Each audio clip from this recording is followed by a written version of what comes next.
But instead, I want to start off with the most surprising teams in MLS this year. A couple of pretty good choices here. I want to see who you got. I'm almost thinking maybe we do one each and leave the rest for the fans to just yell at us. How could you leave this team out? Yeah? Well, we're doing biggest overachieving, biggest underachieving. No, no, just surprising. Teams that positively surprising. Positively surprising. Well, I didn't have that one on my bingo card. I had biggest overachieving and biggest underachieving, but that's Okay. okay Well, let me put it this way. because you know I what? No, no, labeled no, wait. Hold on. I'm good on the fly. It's okay.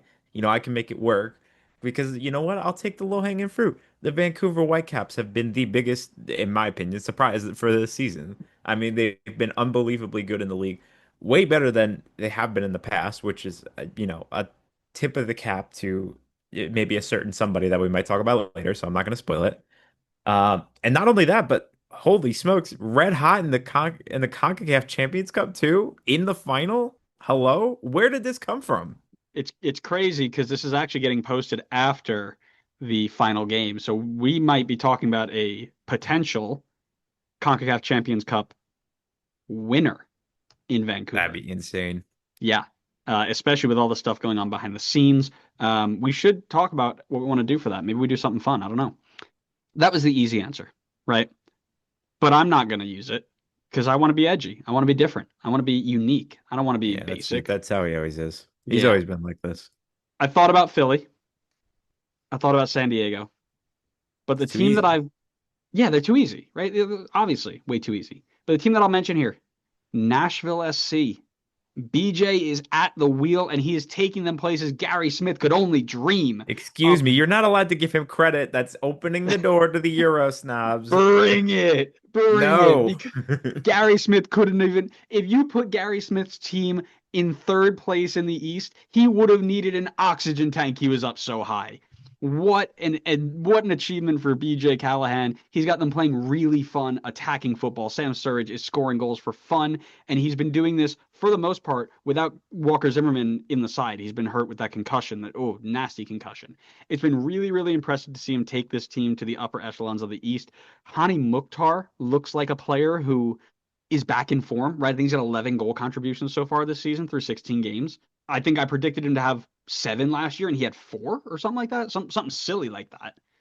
And he jumps out and brings back the best out of Hani Mukhtar, makes this team fun again, and does it really. You got to think. Gary Smith and BJ Callahan both took this team. BJ Callahan is getting the best out of Alex Muyl.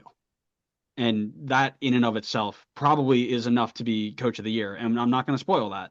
But And there's your Red Bull reference for this there's episode, my ladies Alex and Muyl gentlemen. reference. We have not gotten to Red Bull reference yet. That's the Alex Muyl reference He of the year. is he is the epitome of New York Red Bull. Anytime you A- mention him, you mention New York Red Bull. Amen to that, brother. Amen to that.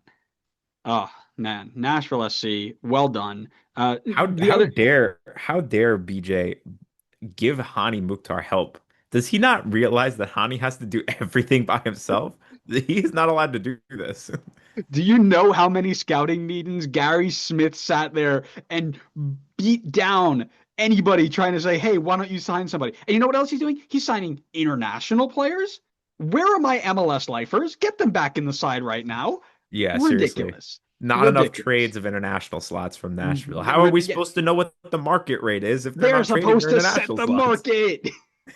No, they've been really, really solid. Eddie Tagsup looks like a really fun one to watch. The back line is still super strong, and they're attacking really, really well. So, well in Nashville SC. Again, the other teams you mentioned, Vancouver, Philly, San Diego, good for you too, but easy, easy pickings.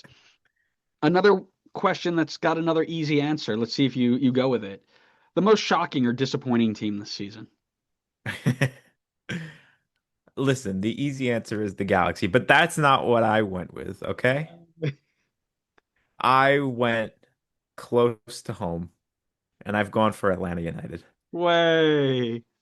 Listen, me personally, all right, I might be patting myself on the back here a little bit, but I knew this team was going to come in with defensive problems. All right, like that was a given. They were going to be an issue defensively. They did not do anything to reinforce a bad defensive team last year. In fact, they said, let's just run it back again. And shockingly didn't work, especially when your goalkeeper now is hitting the wrong side of 40s. This is the first time that's been ever introduced to this podcast. Um, However, the biggest surprise has been the attack not clicking.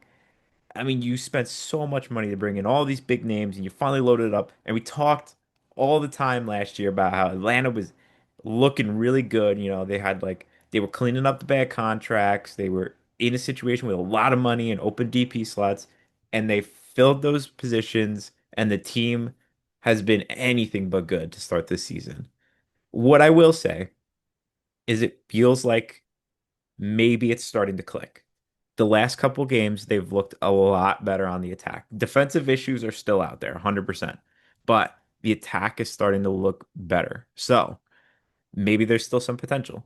And mind you, it's been what, 7 goals in the last 2 games? How many of those were scored by Latte Lath, their star striker? I think that's promising considering how little he's been involved, and they're still putting 7 goals up. So yes, right now I think they're highly underachieving, but I think there's still potential to turn it around. Yep, I had Atlanta on my short list. Galaxy are the easy answer, of course. I also had an honorable mention for St. Louis, we spoke about a little bit last episode, with all the right pieces, but a coach who couldn't figure it out, and a front office who has them in shambles. The team that I went with maybe is more personal than anything else, and that's Charlotte FC, a team that I had winning the entire conference.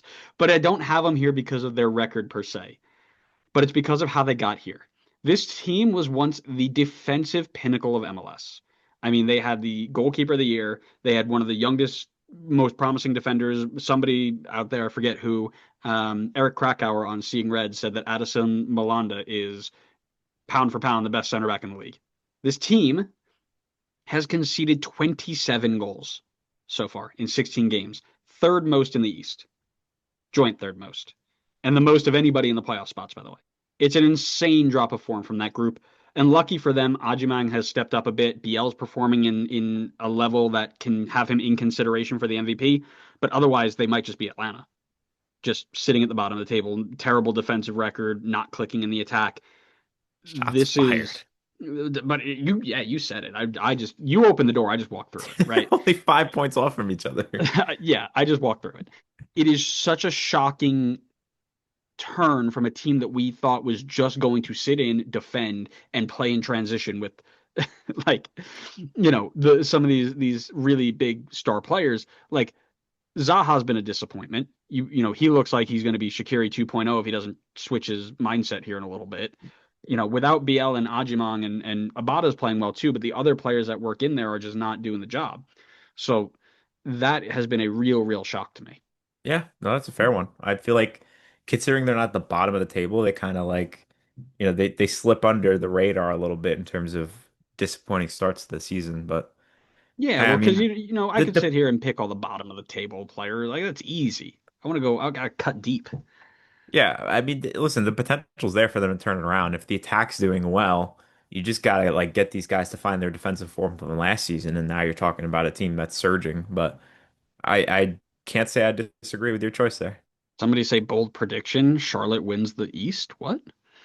Whoa, spoilers for yourself? Maybe. Stick around to find out.